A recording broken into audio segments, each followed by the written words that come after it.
लोग आए, सबको देख मेरा बेटा तो 25-30 जन था। तो लड़का को बोला गाड़ी पे लेके चल पे जाओ, एक एक करके छोड़ दो, एक एक करके स्टार्ट कर दो। तो हम लास्ट पे जाएंगे, तो लास्ट में आप मेरा साथ दे जाएंगे। तो हम लोग कहता है तो बाबा हम तो बाय बाय टाटा आता, आप तो वीडियो रिकॉर्डिंग हाँ हाँ वीडियो रिकॉर्डिंग करता है, बताइए भी बताइए। तो उसका बाद में वो क्या किया, जाने समय बोल के आप सामान लेना हम आता बाय बाय टाटा बोल के ये सब तो खुला है, पकड़ी घुसता है।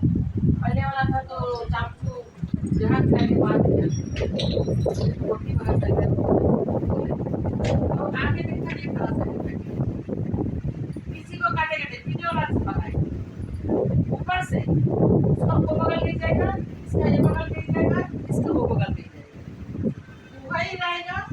कोई पूजा करने आए उसको मुंह दिखेगा ऐसे वो नहीं दे देता, घड़ी घड़ी उसको पाँव में जगह ऐसा मारेगा और ऐसा मुंह दिखेगा।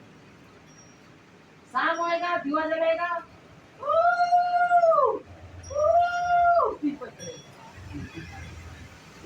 अभी देख रहे हैं नीचे रख दो चल और जल्दी और नीचे नीचे नीचे ओए अभी तो आग आ जाओ चलो नीचे चलो नीचे ना अभी जाएगा आ और एकदम नीचे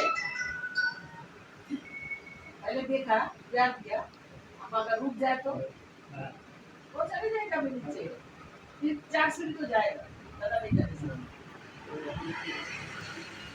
বলে যাবি তুই ও ভাইরে আনতে যাবো।